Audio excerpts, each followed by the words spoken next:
E no programa Agricultura BR de hoje você vai conhecer como que é o trabalho feito numa usina de etanol, açúcar e energia. A equipe de reportagem do Canal do Boi foi até uma delas e vai mostrar hoje como é que são as atividades. Nós visitamos a usina Santa Luzia, uma das 9 unidades de produção de etanol do grupo Ativus. Ela fica em Nova Alvorada do Sul, no interior de Mato Grosso do Sul, e é a usina que mais produz biocombustível no estado. Tudo começa no canavial, onde a área para a plantação da cana é escolhida. É um sistema bastante complexo, que tem várias fases. Simplificando, a gente começa com a escolha da fazenda, onde a gente vai entrar com a nossa cultura. Essa escolha respeita uma série de critérios, onde está raio médio, potencial produtivo. A próxima etapa é você fazer a sistematização dessa fazenda, onde você vai sistematizar o solo, vai vir com toda a adequação necessária para receber o plantio da cana. Ainda hoje você vai acompanhar mais informações a respeito dessa usina, o trabalho do setor sucro-alcooleiro, nessa reportagem especial feita por Kleber Rabelo. E o Agricultura BR fala agora sobre irrigação. A gente vai ao vivo até Uberaba, no estado de Minas Gerais, conversar com Hermes Bonfim Neto, ele que é gerente da Irriger no Brasil. Vai falar para a gente sobre monitoramento à distância nos sistemas de irrigação. Vamos ao vivo para lá, então ele está a postos para conversar com a gente. Oi Hermes, bem-vindo ao Agricultura BR, uma boa tarde para você. Boa tarde, bem-vindo vocês. Hermes, é o Fabiano que está falando. Hermes, eu gostaria de fazer uma pergunta para você a respeito de como que funciona o trabalho de monitoramento, de gerenciamento à distância, principalmente, do processo de irrigação, no caso realizado pela Irriger e também nas fazendas, nas propriedades onde isso acontece. Boa tarde. Boa tarde. O nosso trabalho ele consiste em efetuar o gerenciamento do uso racional de água na irrigação, né? Nós fazemos todo o cadastro de cultura, solo, equipamento e monitoramos o clima. Através dessas ferramentas a gente consegue saber a exatidão correta de quanto de água a gente precisa irrigar na lavoura. Outras ferramentas que estão entrando no mercado e que estão fazendo uso constante, pegando a onda aí da internet das coisas, é a gestão de irrigação à distância.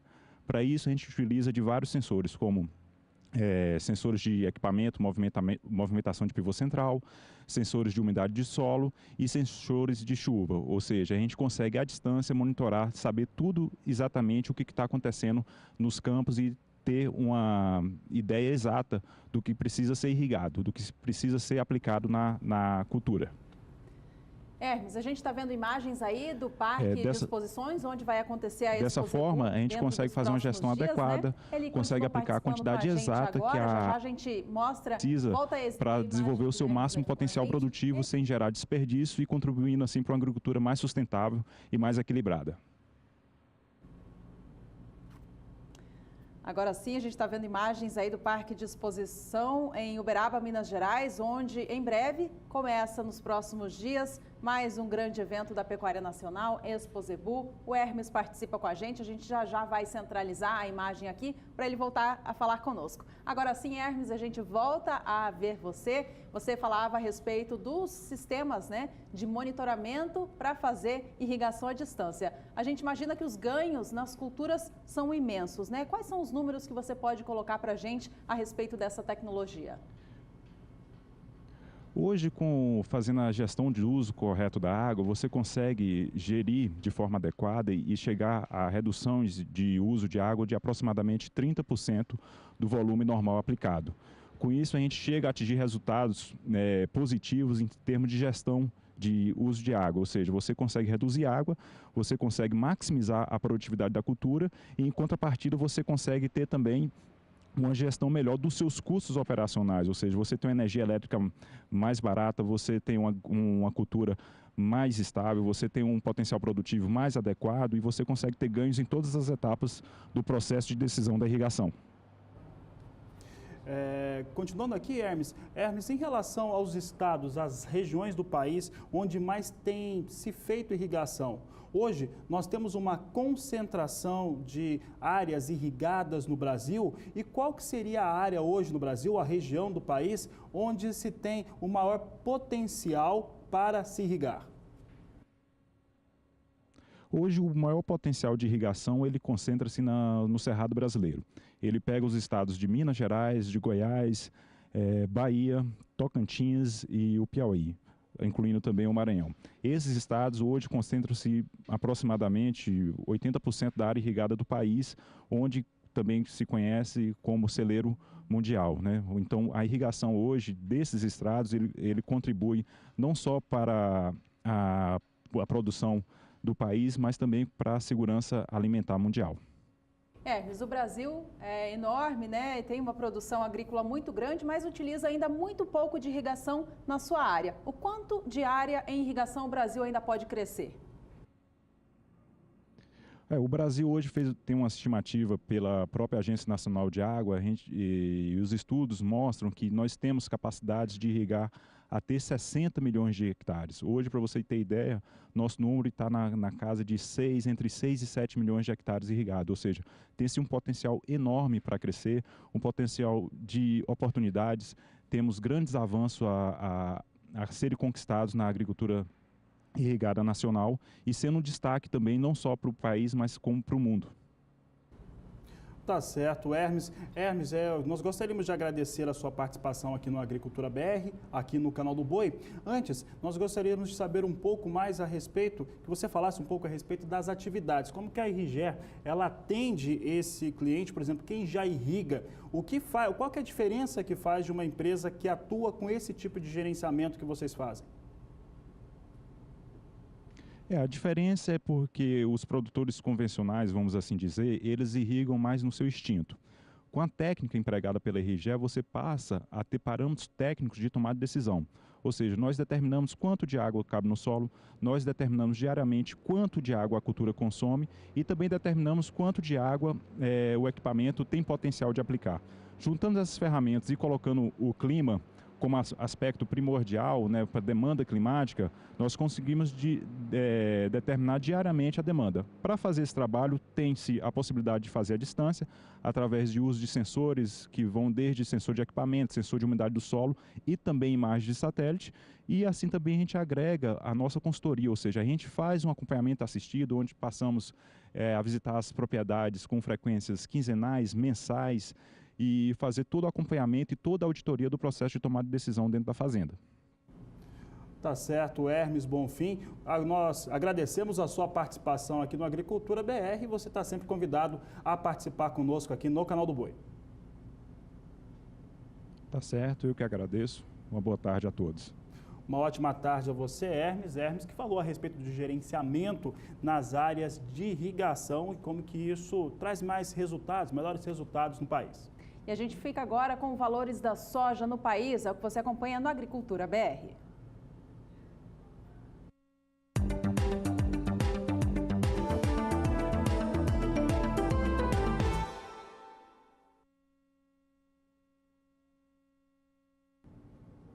Por aqui o Agricultura BR continua trazendo para você informações importantes, agora com relação aos valores para a soja. É o que nós vamos acompanhar a partir de agora. Vamos saber como é que vem os valores praticados nos portos brasileiros. Veja conosco, nós trazemos aqui para você as evoluções de valores em relação à soja. Nós temos aqui no dia 18 de abril o valor de R$ 86,00 por saca de 60 quilos. No dia 19, esse valor se mantinha. Já no dia 20, na última sexta-feira, nós tínhamos o valor de R$ 86,50 a saca. No dia 23, nesta última segunda-feira, chegava a R$ 86,50 e, de acordo com a Granos, chegou a R$ 87,00 a saca de 60 quilos nesta terça-feira. Principal motivação evidente é a alta do dólar. O Porto de Paranaguá não alterou o preço pago pela saca da soja nesta terça-feira. O valor segue o mesmo no início da semana, R$ 86,50 pela saca do grão. Lá atrás, no dia 18, última terça-feira, o valor estava em R$ 85,50. O valor permaneceu mesmo em R$ 85,50 no dia 19, subindo para R$ 86,00 na última sexta-feira. Neste início de semana, dia 23 de abril, cotação abriu a semana a R$ 86,50, permanecendo assim, portanto, também nesta terça, dia 24 do mês.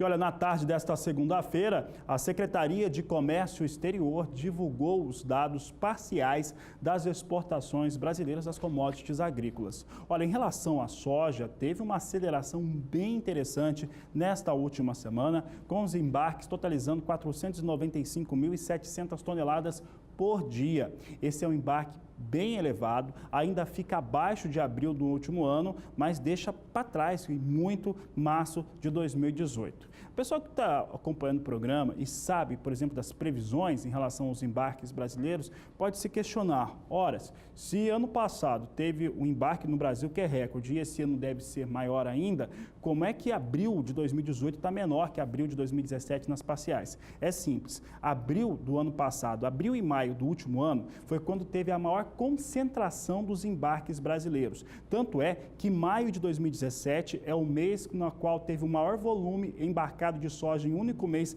na história do país e abril de 2017 é o segundo. Então, se aproximar dessa marca é muito importante, já que o Brasil deve exportar soja por vários meses. Vamos ver como é que está essa média diária por enquanto. Lembrando que são 15 dias úteis do mês de abril de 2018. Abril de 2018 com 495.700 toneladas embarcadas ao dia.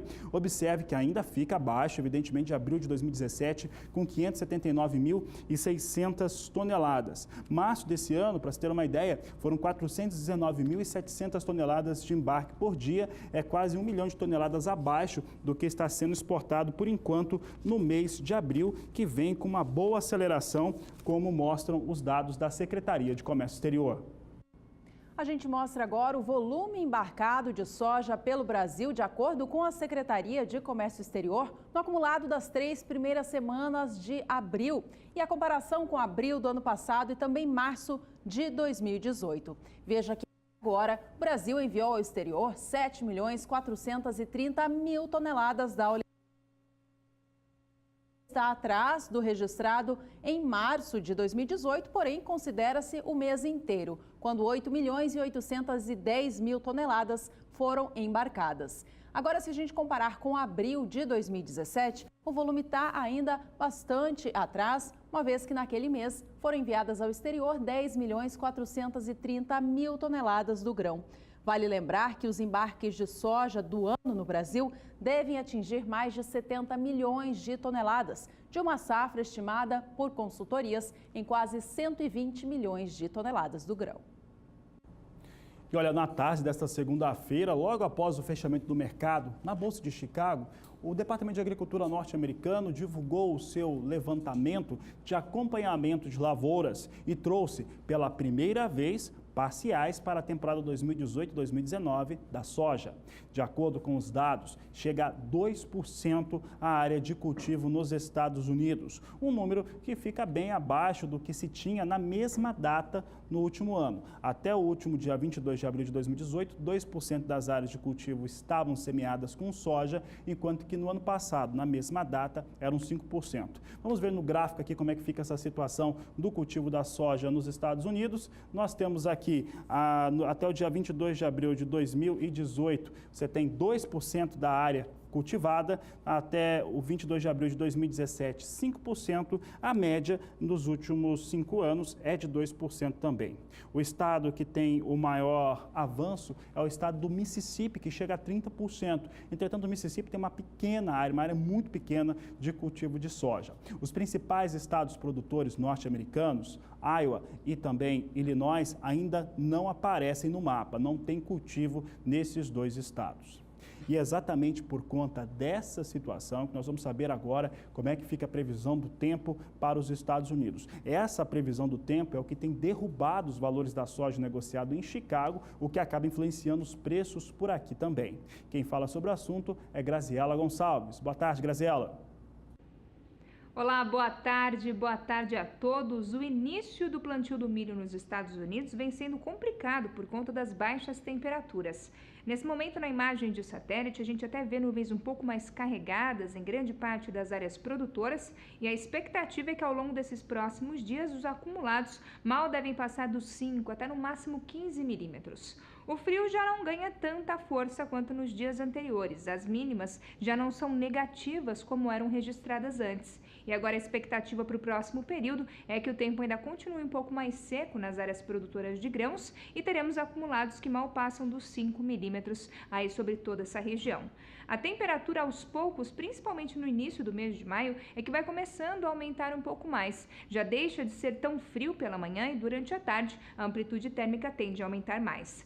Daqui a pouco eu volto com mais previsão do tempo. E a gente segue com os destaques internacionais sobre a soja. O Departamento de Agricultura dos Estados Unidos informou nesta terça-feira novas vendas de soja para a Argentina. O país sofreu quebra na safra neste ciclo por conta do clima seco e, com isso, tem feito compras regulares de soja dos Estados Unidos. Em relação à temporada 2017-2018, foram vendidas 60 mil toneladas do grão.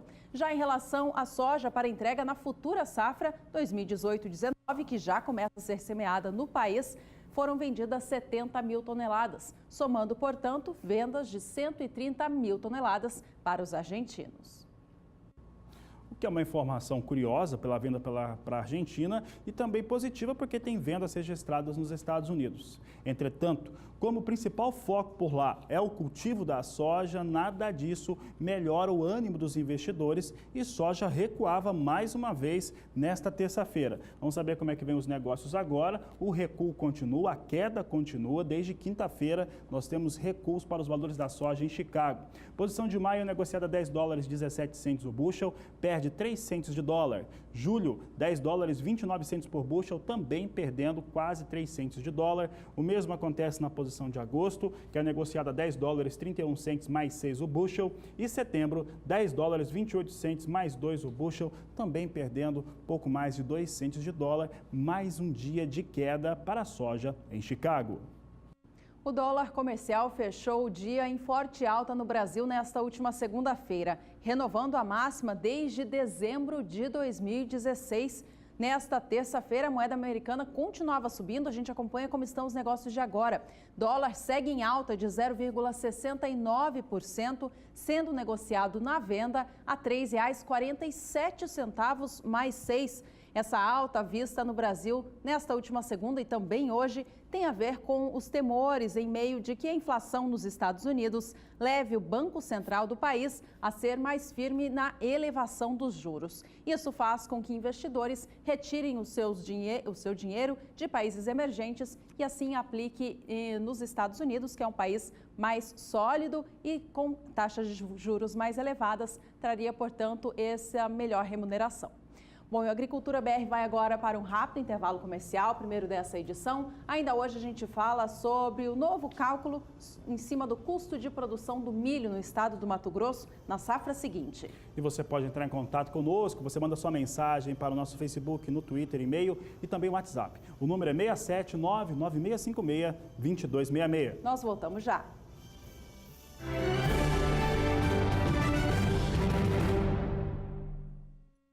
O assunto agora no Agricultura BR é o milho.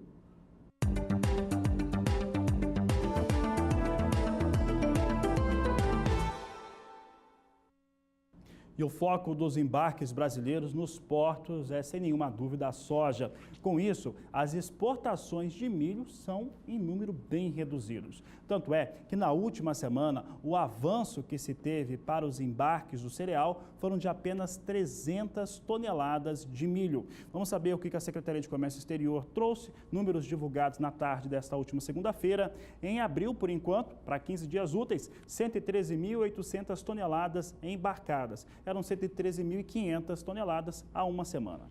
Março de 2018, quando ainda havia mais espaço para embarques de milho, foram 605 mil toneladas que foram embarcadas pelas tradings que operam no Brasil. Em abril do ano passado, os embarques totalizaram 154.700 toneladas do cereal. Por aqui, se observa uma situação que é sazonal. É normal, quando se tem ampliação das exportações de soja, haver uma forte redução em relação ao milho. Já em relação ao faturamento gerado com os embarques de milho até agora, no mês de abril, os dados da Secretaria de Comércio Exterior mostram que o volume de dinheiro chegou a 19.700.000 dólares. Na comparação com março de 2018, o faturamento estava lá em cima, foram 105.400.000 dólares. Enquanto isso, em abril de 2017, receita gerada com os embarques do cereal alcançaram 27.100.000 dólares. E a Conab vai vender até 1 milhão de toneladas de milho para criadores do estado de Mato Grosso. Quem traz as informações é o repórter Valdir Pacheco. A Companhia Nacional de Abastecimento, Conab, já está autorizada a vender até 1 milhão de toneladas de milho em grãos para o atendimento aos criadores através de leilões públicos. A resolução foi publicada no Diário Oficial da União na última sexta-feira, dia 20. O leilão deve ocorrer na próxima sexta-feira, dia 27 de abril.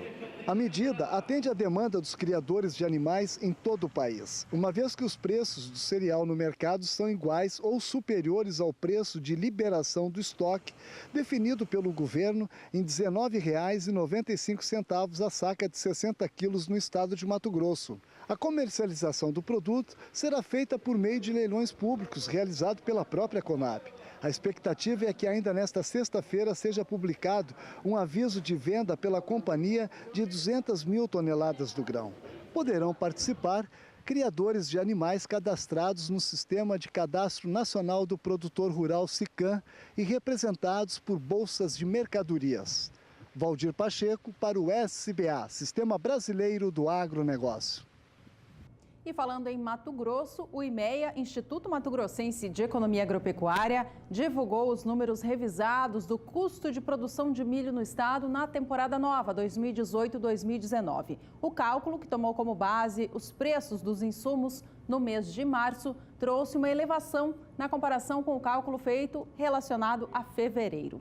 De acordo com o IMEA, para produzir 1 hectare com milho de alta tecnologia no estado no ciclo 18-19, o produtor terá de desembolsar R$ 2.652,57. Este volume de recurso ficou 0,12% superior ao cálculo feito para o milho de alta tecnologia referente ao mês de fevereiro. Esse aumento tem como fundamento principal os maiores custos de produção da China para a produção de defensivos, impactando no custo de alguns inseticidas aqui no Brasil.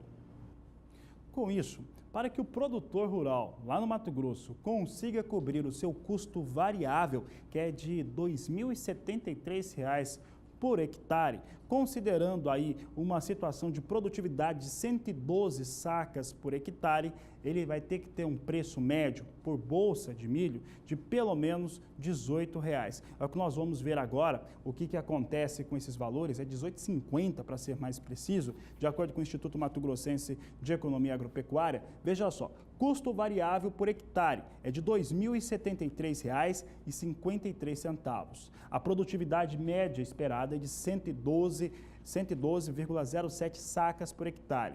Para essa conta fechar, o valor médio tem que ser de R$ 18,50 por saca de 60 quilos. Esse é o cálculo base para se cobrir custo de produção em Mato Grosso.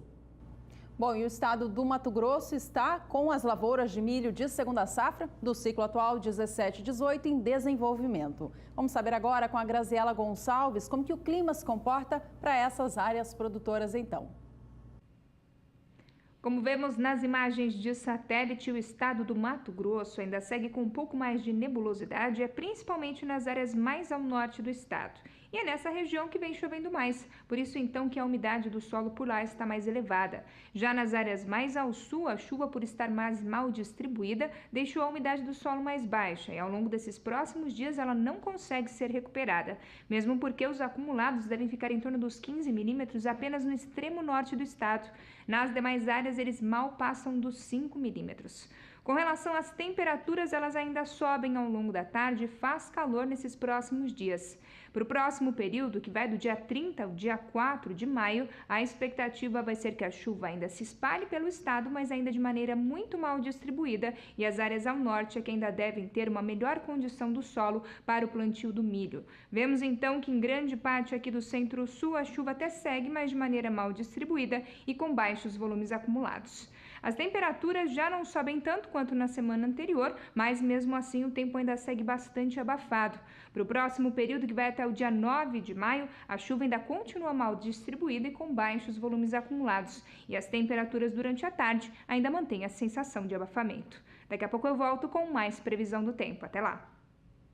Obrigada, Graziela. E a gente confere agora como estão as cotações da saca do milho no estado mato-grossense.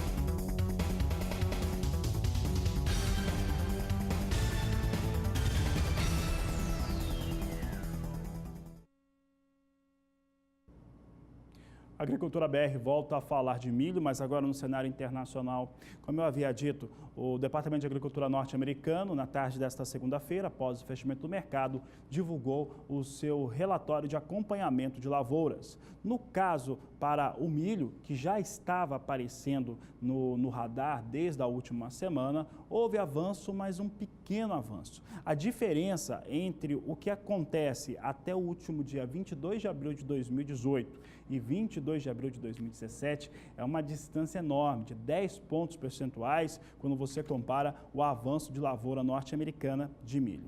Vamos saber agora como é que ficam então esses dados relacionados ao milho norte-americano. É o que você acompanha comigo agora. Você tem aqui os dados em relação a milho. Veja só que até o dia 22 de abril, pequeno avanço, avançou 2 pontos percentuais, porque na última semana estava em 3%, agora 5%.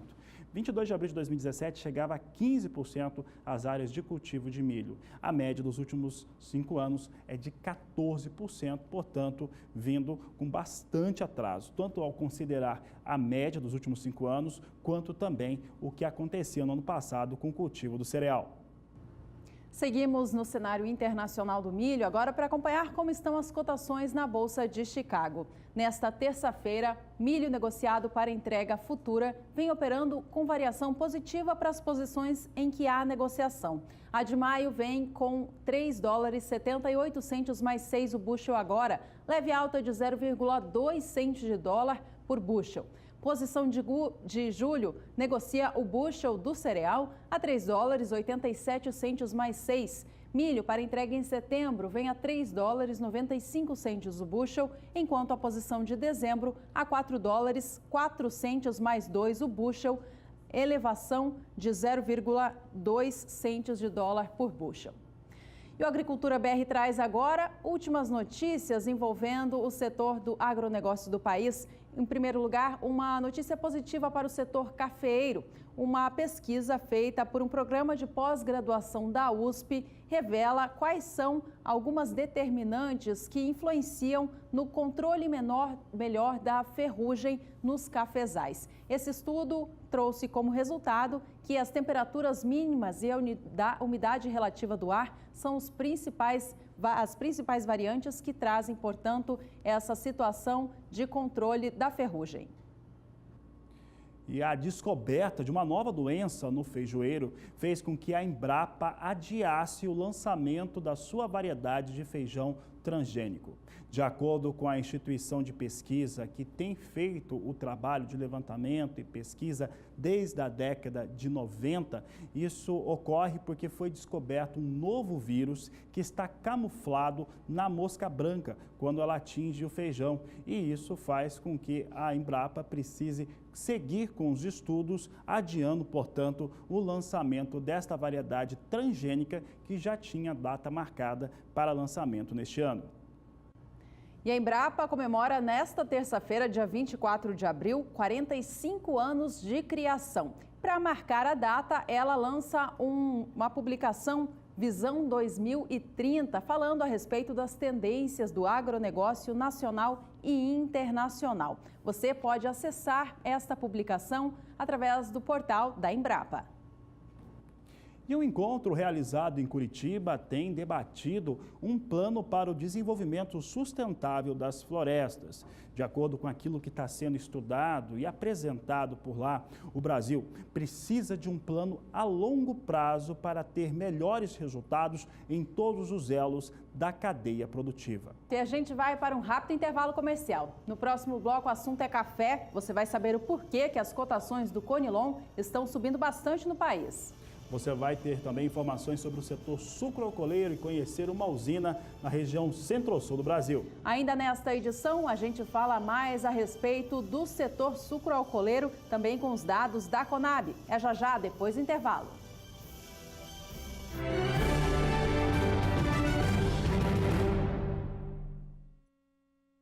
E o assunto agora é café.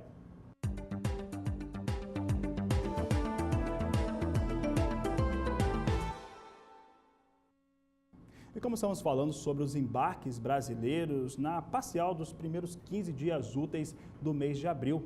E de acordo com a Secretaria de Comércio Exterior, os embarques nacionais totalizam 1.440.000 sacas de café, com um valor que é de preocupar, porque ele vem realmente bem mais baixo do que aquele praticado no último ano. Mas antes, vamos saber como é que vem o volume de embarque de cafés, é o que nós trazemos agora. Abril de 2018, na parcial, 1.440.000 sacas de café. E você observa aqui, abril de 2017, com 1.920.000 sacas. Aqui tem 6 dias úteis ainda de embarques para o Brasil, então é muito possível que consiga bater abril do último ano. Já março de 2018, ela teve 2.240.000 sacas embarcadas, de acordo com a Secretaria de Comércio Exterior.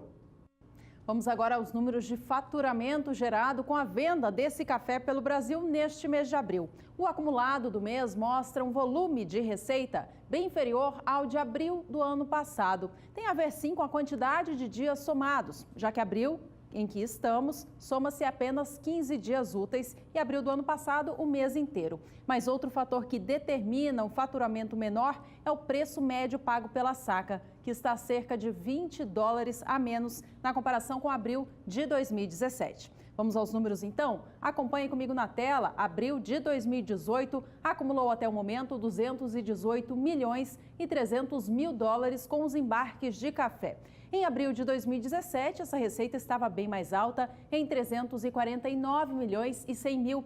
E a comparação com o mês passado, março de 2018, traz também uma diferença grande. Naquele mês, foram somados 329 milhões e 800 mil dólares em faturamento gerado com os embarques do grão.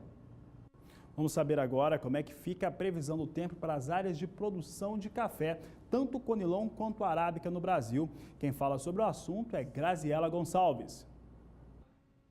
As áreas produtoras de café do centro-sul do país vêm enfrentando o tempo mais seco ao longo desses últimos dias. E nos próximos, a situação ainda é muito parecida. Quase não tem previsão de chuva, os acumulados que caírem serão muito baixos e é sobre o centro-norte que a chuva segue mais expressiva. Ainda teremos acumulados que podem ultrapassar os 70 milímetros entre o estado do Amazonas e também Pará.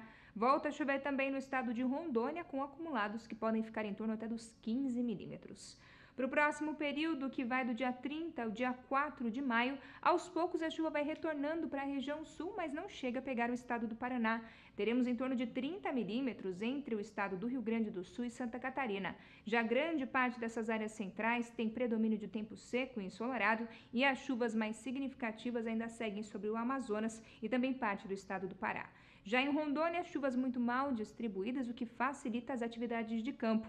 E agora a expectativa para o próximo período, que vai até o dia 9 de maio, é que ainda vamos ter previsão de tempo mais seco em grande parte das áreas produtoras do Centro-Sul, e a chuva que cair sobre o Centro-Norte só segue mais significativa mesmo, é sobre o estado do Amazonas e parte do estado do Pará.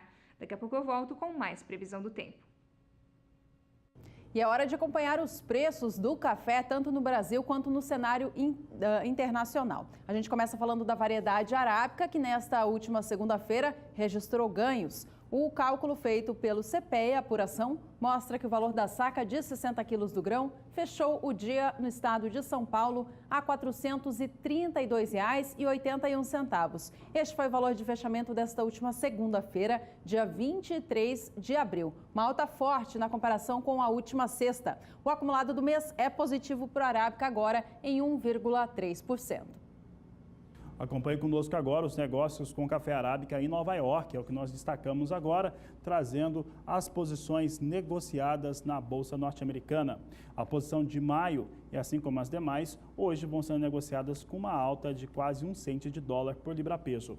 Maio vem a $1,17 mais 80 libra-peso, julho $1,19 mais 80, setembro $1,21 mais 85 por libra-peso e a posição de dezembro $1,25 mais 35 por libra-peso, negócios com café arábica nesta terça-feira.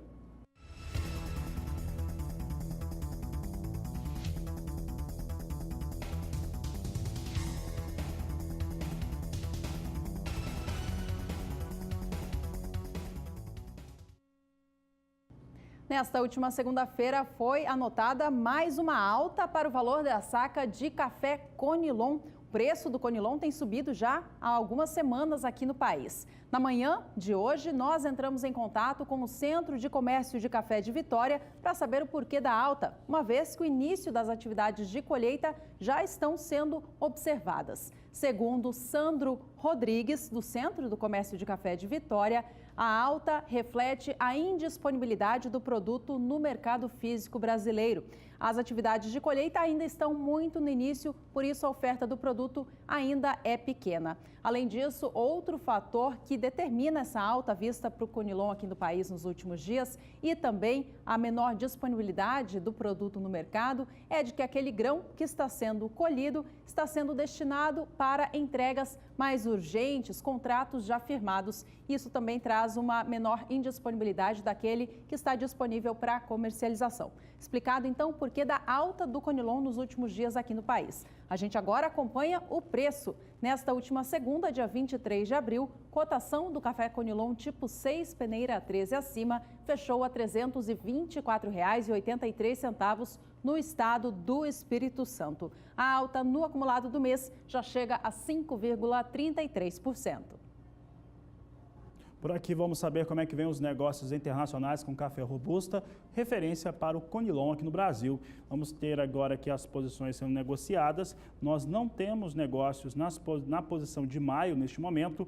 Julho vem com $1.729 a tonelada, perde 0,40%. Setembro, $1.718 a tonelada, com queda de 0,46%. E a posição de novembro negociada a $1.721 a tonelada, com recuo de 0,41%.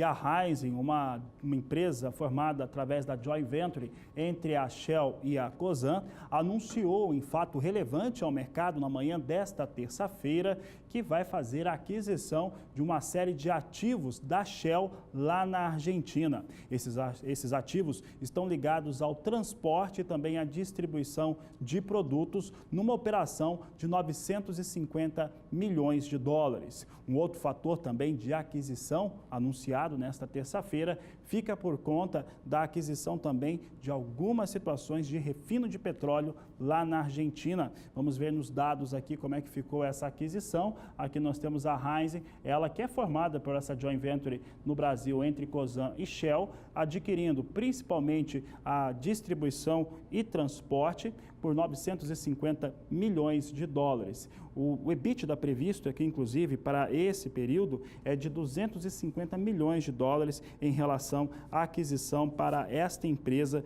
de acordo com o que foi anunciado pela Raízen na manhã desta terça-feira. De acordo com ela, essa operação, que no mercado de petróleo é chamado de downstream, que é a aquisição da distribuição e transporte, fator de logística, deve ter conclusão no segundo semestre deste ano, e a expectativa do lucro antes de todas as operações, o chamado EBITDA, como você viu, é de 250 milhões de dólares. Nesta última segunda-feira, o Agricultura BR destacava a queda no preço do etanol pago às usinas do Brasil nas últimas semanas e a demora no repasse ao consumidor final, que não estava sendo vista até meados do mês de abril. De lá para cá, no entanto, o preço do etanol começou a cair, pelo menos no estado de São Paulo. Por lá, o preço do etanol já está, inclusive, mais vantajoso que o da gasolina. Quem fala mais a respeito para a gente é Gustavo D'Angelo.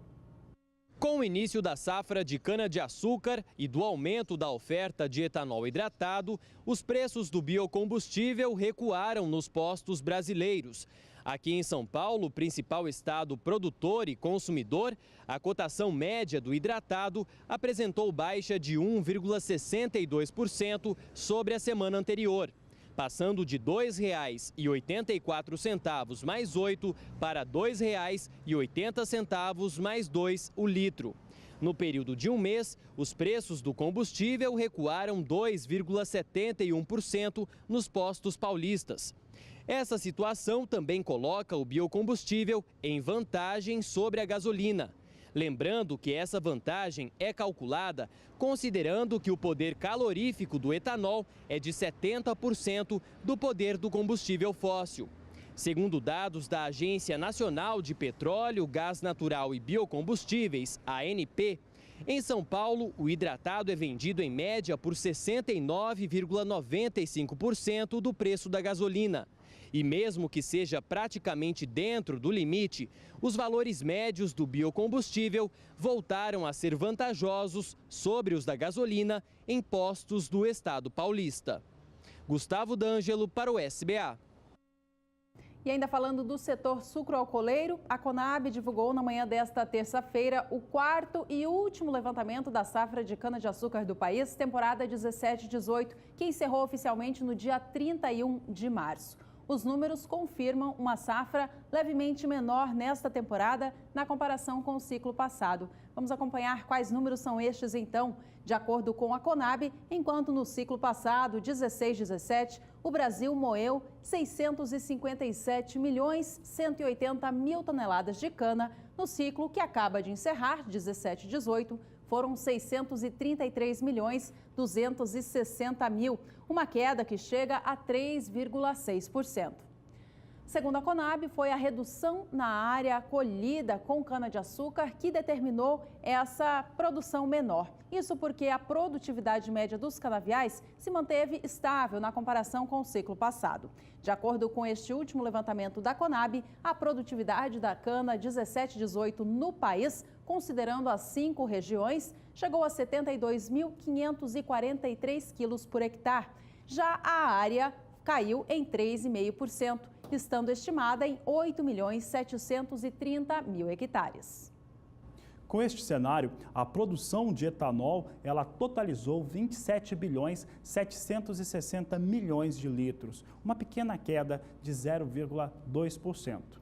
No açúcar, a queda foi bem maior, uma queda superior a 2%, é o que você vê no gráfico conosco agora. Etanol, como eu disse, teve uma produção de 27 bilhões 760 milhões de litros, recua 0,2%. Já o açúcar, uma produção de 37 milhões 870 mil litros que foram, toneladas, 37 milhões 870 mil toneladas que foram produzidas com uma queda de 2,1%.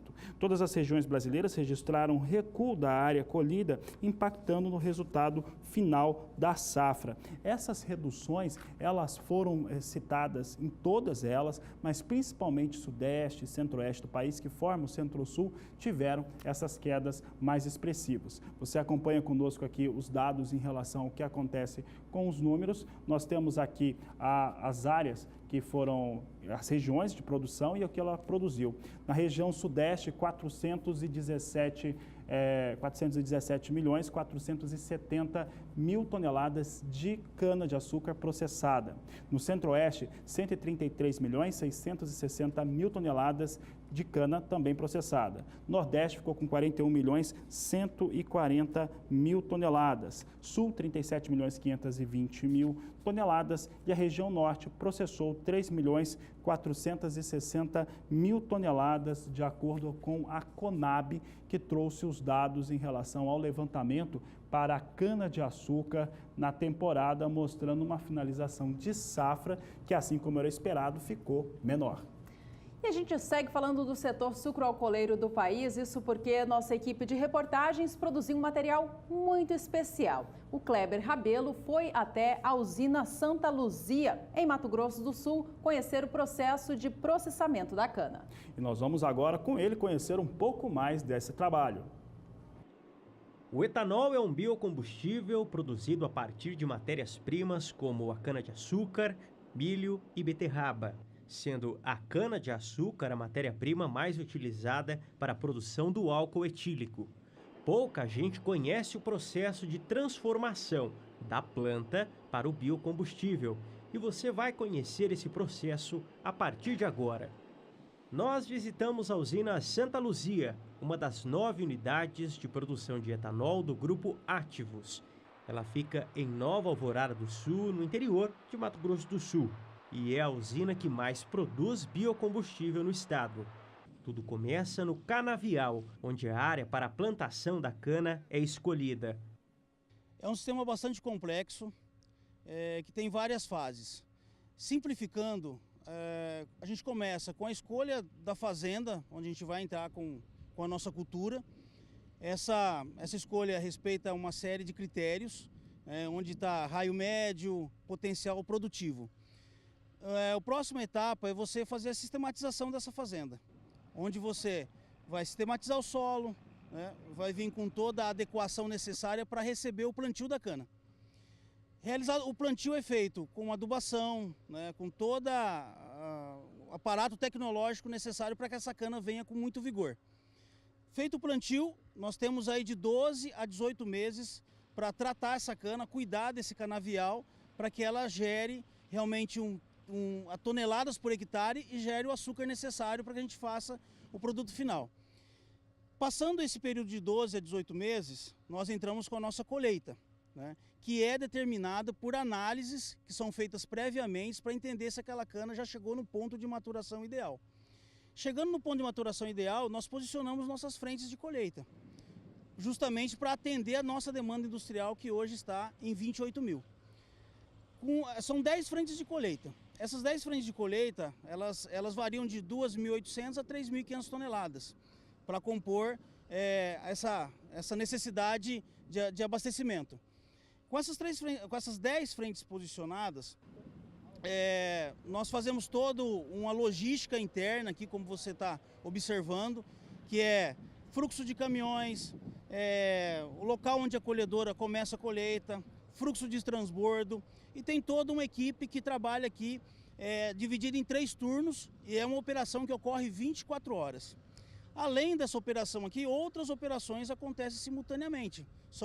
Além dessa frente que nós estamos aqui hoje, são mais 9 frentes operando basicamente nesse formato, para justamente não deixar faltar cana na indústria.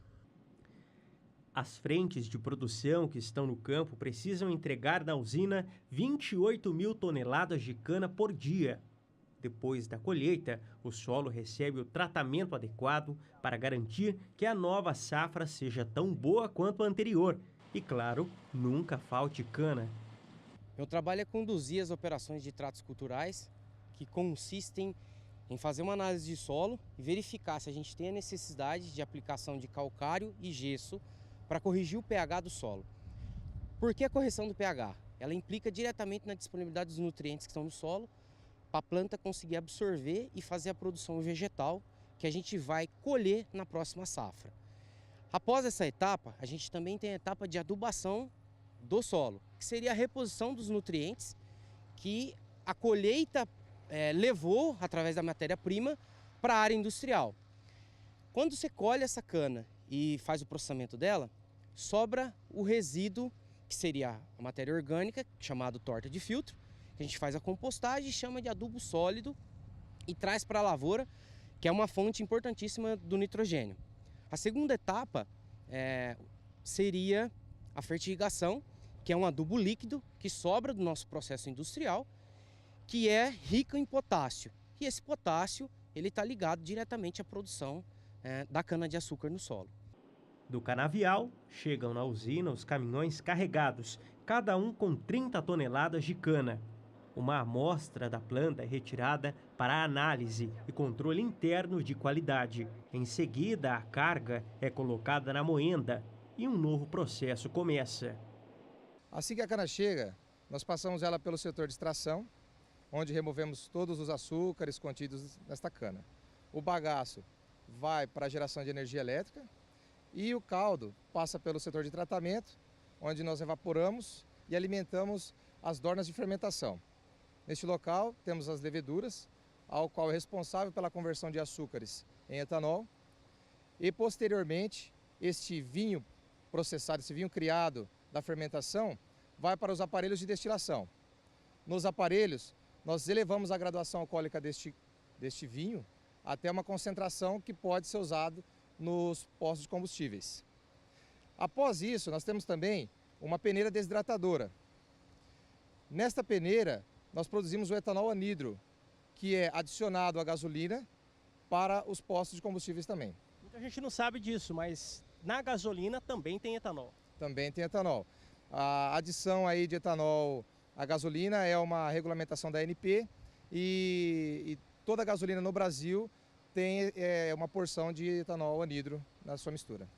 Até a energia elétrica que a usina consome é ela que produz.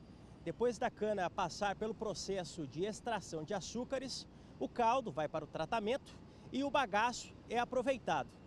Ele é queimado em seguida e o vapor que sai das caldeiras é responsável pela geração de energia elétrica.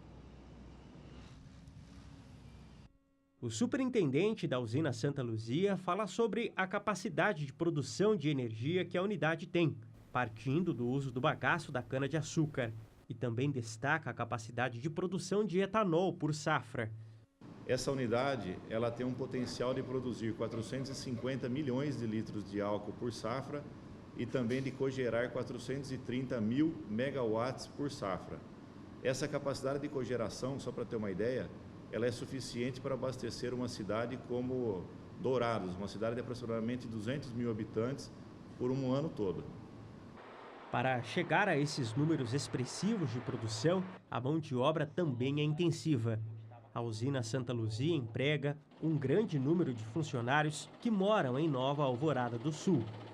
Nós temos hoje no quadro 1.700 integrantes diretos e aproximadamente 5.000 indiretos. Esse pessoal é praticamente todo o nosso público de Nova Alvorada do Sul. Kleber Rabelo para o SBA. Você pode rever essa reportagem acessando o portal do SBA, sba1.com. E nós vamos para um rápido intervalo comercial. Daqui a pouco nós vamos falar sobre farelo de soja. E também nesta edição, informações a respeito do algodão. Fique conosco, voltamos já.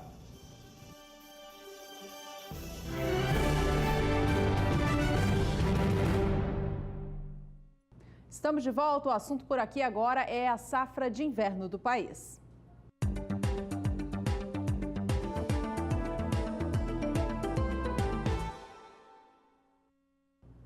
Em breve, a safra de inverno, temporada 17-18, começa a ser plantada e as expectativas em torno dela começam a ser debatidas. No estado do Rio Grande do Sul, representantes do setor agropecuário se reuniram em Cruz Alta para trazer expectativas a respeito da cultura do trigo. É o que a gente acompanha agora com Annelise Nicolodi. As entidades vêm trabalhando junto com a Embrapa Trigo para encontrar alternativas de diversificação para o trigo, que possam diminuir custos e possibilitar a exportação do cereal. Hoje, as cooperativas são responsáveis pelo recebimento de 60% da safra de trigo. Enquanto o Brasil produz metade do trigo que consome, o Rio Grande do Sul, diferente do resto do país, produz o dobro do trigo que consome. Por isso, o desejo é que algumas regiões sejam capazes de produzir trigo para exportação. E caberá às cooperativas e seus associados definirem quem é capaz. A expectativa da FECOAGRO é de que neste ano a área se mantenha em 700 mil hectares. Mesma perspectiva dos levantamentos da Companhia Nacional de Abastecimento, a CONAB, o que significa a manutenção do espaço para a cultura em relação à safra passada. Essa é uma perspectiva otimista, já que nos últimos 4 anos o produtor deixou de plantar 400 mil hectares de trigo no Rio Grande do Sul. O trigo, muita gente não teve boa experiência com o trigo ano passado, né, evidentemente, por questões de clima, mas é uma cultura necessária, quer dizer, para o sistema produtivo na região. Não esqueçam que os dados de pesquisa, né, mostram que a melhor opção ainda é você ter cobertura, né, no inverno e não pousio, ou seja, senão você vai transformar a sua opção em gasto. Então, claro, o trigo é uma cultura de risco, não tenha dúvida, mas é exatamente aí que eu acho que a Embrapa entra como uma oportunidade, né, para o agricultor, que é trazer materiais mais, né, tolerantes, principalmente às doenças. E no que se refere principalmente àquelas doenças de início de ciclo, ou seja, até o espigamento, que é onde o agricultor tem um pouco mais de folga, ou seja, aquele que não tem que ficar olhando lavoura, né, antes de espigar.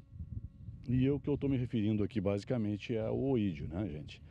Então a gente tem investido nesse sentido, em termos de genética, né, vamos dizer assim, de materiais mais tolerantes, né, ou até resistentes ao oídio, e eu acho que isso dá um diferencial. E é o que o agricultor está precisando, gente. Eu acho que ele está precisando de materiais de uma genética um pouco, né, mais adequada ao custo-benefício da cultura. Tá? E nesse sentido aí a gente tem a maioria das nossas variedades hoje colocadas no mercado, elas têm essas características, né, de ter uma tolerância ou até resistência à questão do oídio. Neste caso, eu citaria, por exemplo, tem um material que vai ser lançado agora a partir do ano que vem, que é o Bela Joia, né, um material que vem já resistente ao oídio, quer dizer, resistente ao mosaico também. E hoje o agricultor tem aí o próprio BRS Reponte, né, e o BRS Marcante, que são duas cultivares que não são resistentes ao oídio, mas bem tolerantes. E que tem um teto de produtividade aí bastante alto, né? No caso do Reponte, o BRS Reponte, ele no ano retrasado, né, porque o ano passado recém a gente teve os dados aí, o material foi mais produtivo do ensaio estadual de cultivares, que é o BRS Reponte. O plantio de trigo em solo gaúcho deve iniciar ainda nesse mês e o período recomendado segue até a primeira quinzena de julho. No Paraná, o plantio do trigo já começou em algumas áreas pontuais neste mês de abril, mas logo foi interrompido por falta de condição climática favorável. No estado, o clima está seco e os agricultores seguem aguardando a precipitação voltar para dar continuidade às atividades. Se tudo der certo, a safra este ano por lá deve ser sim de recuperação forte em relação ao ciclo passado, que foi de quebra de safra por conta de um clima bem desfavorável. Teve um tempo muito úmido, acabou derrubando demais a produção tritícola do sul do país. A gente acompanha agora quais são as projeções para este ciclo novo no Paraná. A área é estimada em 1.048.000 hectares, um incremento de 8% em relação ao ciclo 16-17. A produtividade média por hectare cresce bastante, em 37%, estando estimada em 3.163 quilos por hectare. Já a produção deve alcançar 3.314.000 toneladas, de acordo com o cálculo do DERAL, Departamento de Economia Rural do Estado, uma alta de 49% se tudo der certo. Fabiano. Vamos saber então, Juliana, como é que fica a previsão do tempo para o estado do Paraná para o plantio do trigo. Quem fala sobre o assunto é Graziela Gonçalves. Por enquanto, sobre o estado do Paraná, vemos nas imagens de satélite que temos poucas nuvens carregadas, ainda temos predomínio de tempo mais seco e ensolarado e a umidade do solo andou caindo ao longo dessas últimas semanas por conta da falta de chuvas mais significativas. Principalmente nas áreas mais centro e norte do estado, temos aí umidade do solo em torno de apenas 40%. Ao longo desses próximos dias, a chuva ainda não deve vir com volume suficiente para reverter essa situação e para assim melhorar a situação do campo para receber o trigo. Teremos acumulados que mal vão passar dos 5 milímetros só nessas áreas mais ao sul. O tempo já começa a mudar um pouco mais no próximo período, que vai até o dia 4 de maio, que é quando a umidade passa a se espalhar melhor pela região. Os acumulados já chegam até os 15 milímetros, principalmente nas áreas centro e sul. Ainda no extremo norte, teremos acumulados baixos e isso ainda pode agravar a situação do solo. Para o próximo período, que vai do dia 5 até o dia 9 de maio, a chuva continua se espalhando pelo estado, mas o acumulado ainda segue um pouco mais baixo, em torno de apenas 15 milímetros. Daqui a pouco eu volto com mais previsão do tempo. E a gente traz destaques agora para o cenário internacional do trigo. É o cereal negociado na Bolsa de Chicago, referência internacional para essa commodity. De olho nos preços, então, nesta terça-feira, o mercado do trigo em Chicago vem operando com variação negativa, queda para o cereal. Os negócios para entrega em maio vêm a $4,59 o bushel. Posição de julho opera a $4,71 mais 6. Setembro, $4,90 mais 2 por bushel, enquanto a posição de dezembro é a única que sustenta o patamar de $5 o bushel, considerado positivo para este setor. São $5,14 mais 6 o bushel para os negócios em Chicago.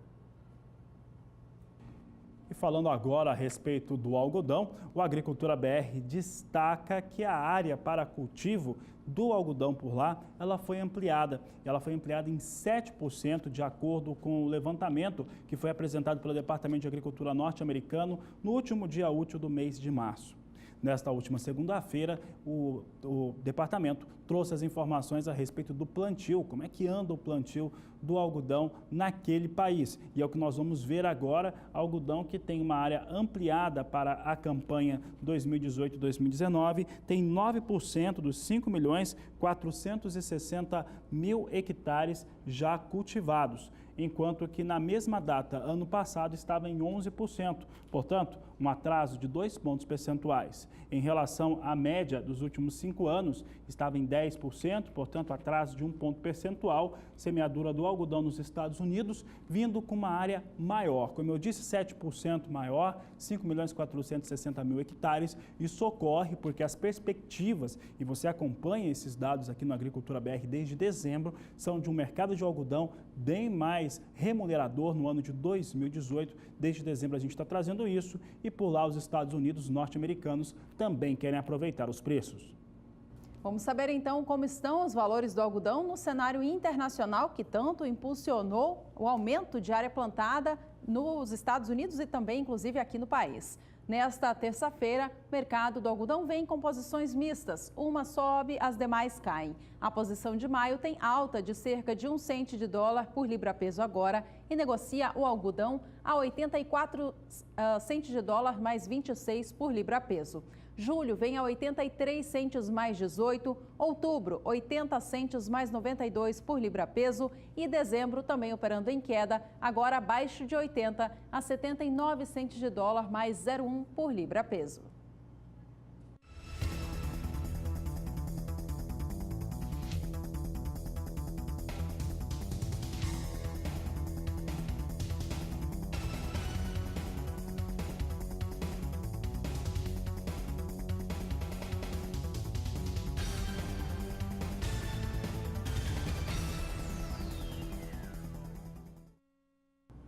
E nós vamos para mais um rápido intervalo comercial, o último dessa edição. No próximo bloco, respondemos a pergunta do público de casa. E você pode participar do programa conosco, é simples, mande a sua mensagem para o nosso WhatsApp no 67 99656 2266. Nós voltamos já.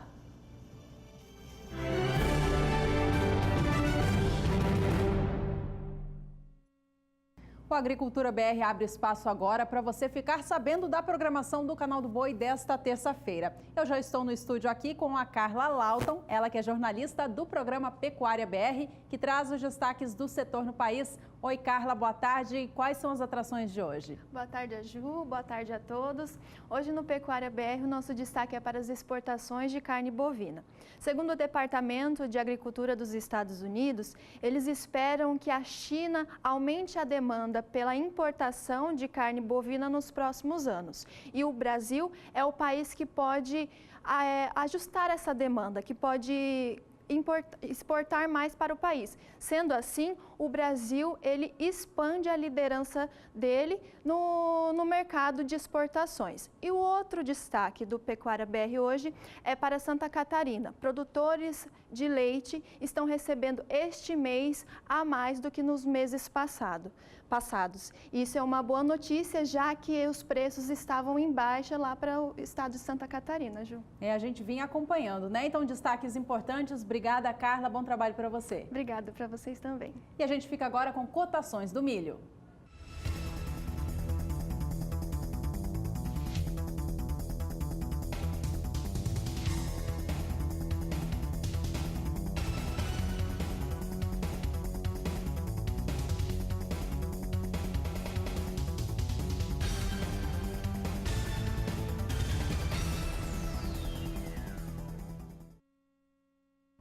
E chegou a hora da participação do telespectador por aqui, é o quadro Agricultura BR Responde.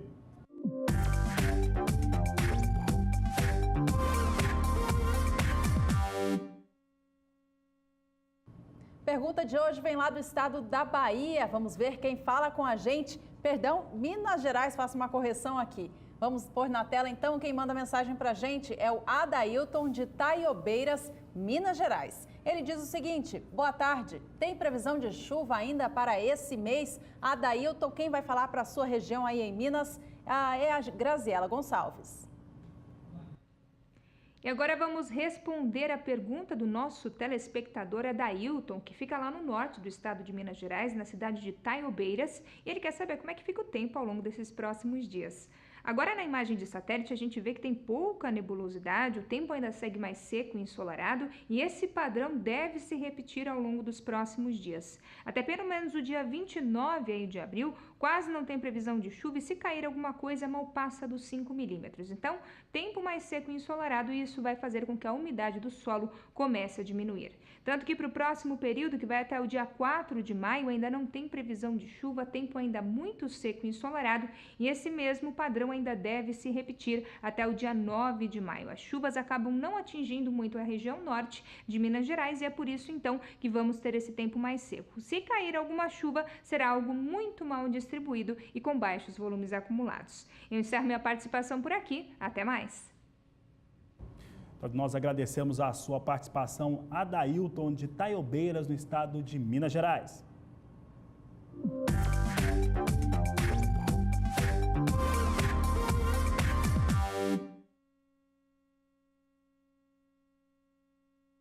Momentos finais dessa edição do Agricultura BR, vamos saber como é que vem a operação com soja em Chicago. Soja vem perdendo, essa expectativa de queda é normal para o período, já que os norte-americanos deram início ao plantio da soja nesta última semana. De acordo com o Departamento de Agricultura americano, chega a 2% a área de cultivo. Veja conosco então como é que vem a soja sendo negociada agora, neste momento com recuperação depois de vários dias de queda. Vai ganhando de 1 cento até 2 centos de dólar por posição. Maio vem com 10 dólares 22 centos o bushel, julho 10 dólares 34 centos por bushel, agosto 10 dólares 36 centos o bushel e setembro 10 dólares 32 centos por bushel, negócios com soja na Bolsa de Chicago. Aqui no Brasil, o dólar comercial vinha em alta nesta terça-feira, seguindo o movimento desta última segunda, quando fechava a R$ 3,46, nos maiores valores desde dezembro de 2016. Neste momento, a moeda norte-americana vem neste patamar a R$ 3,46 mais 8, com elevação agora de 0,45%.